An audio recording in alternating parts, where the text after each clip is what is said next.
Have you ever looked at the price of a house or a new car and just thought, this makes no sense? Well, you are definitely not alone. Today, we're going to dig into why that middle-class life feels so out of reach. And I'll tell you right now, the answer goes way beyond simple inflation. This is the big question, right? It's the one that keeps a lot of us up at night. We hear the inflation numbers on the news, but there's this gut feeling that the goalposts themselves have moved. And you know what? The data says that feeling is absolutely right. Just take a look at a new home. Since 1975, its price, even after you adjust for inflation, has shot up by a staggering 83%. And it's not just houses. It's the same story with cars. A new vehicle's inflation-adjusted price has climbed by 63% over that same time frame. So what on earth is going on here? Well, here's the twist. The answer isn't just that things cost more. It's that the things themselves have fundamentally changed. The real culprit, as we're about to see, is this phenomenon you could call sizeflation. So, what is sizeflation? Basically, it's when the standard version of a product just gets bigger and way more complex over time. We think we're comparing apples to apples, but what we're really doing is comparing a simple 1970s Apple to a 2024 Apple that's twice the size and packed with all this extra tech. Okay, let's start with the biggest purchase most of us will ever make, a home. And believe me, this is where sizeflation is on full display. Get this, the typical new family home has just ballooned.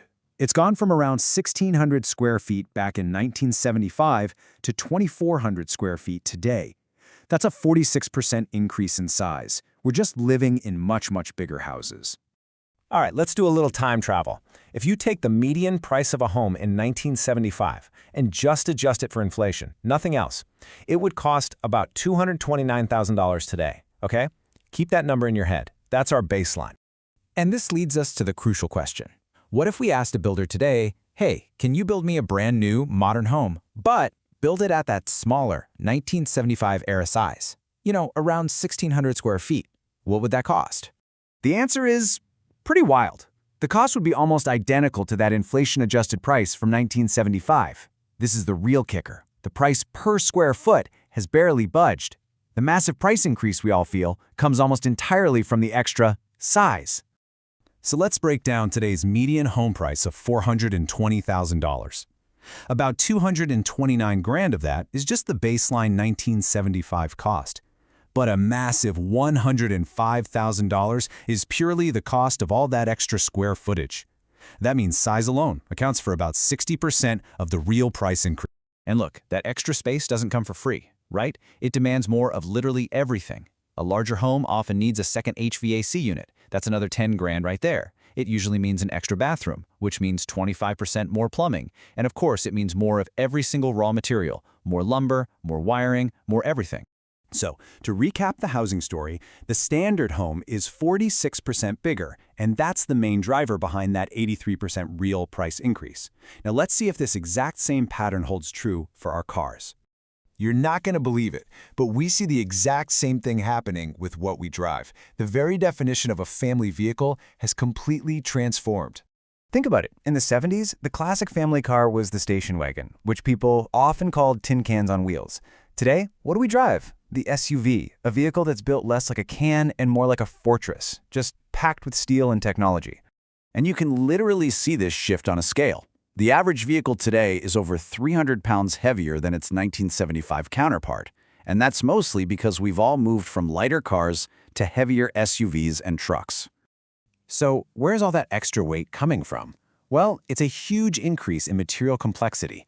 We're talking about high-strength steel for safety cages, miles of extra copper wiring for all the electronics, countless sensors and computers, and tons of insulation to give us that quiet, premium-feeling ride.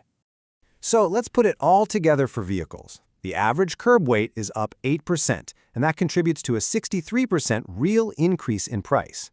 Now, the effect isn't as massive as it is in housing, but about 15% of that price jump comes from the car simply being bigger and heavier. The pattern is exactly the same.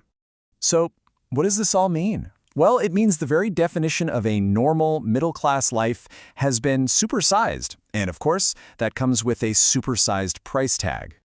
You know, one of the sources we looked at just hit the nail on the head with this quote. It feels like we're all trapped in a material arms race where the baseline for what's an acceptable home or car just keeps expanding. And that's really the key takeaway here. When we feel like everything is more expensive, it's because it is. We're not just paying more for a 1975 lifestyle, we're paying today's prices for a 2024 standard of living that is physically larger, heavier, safer, and way more complex than it has ever been. Which kind of leaves us with a final question to chew on. Is the American dream actually more expensive today, or has the dream itself just gotten bigger?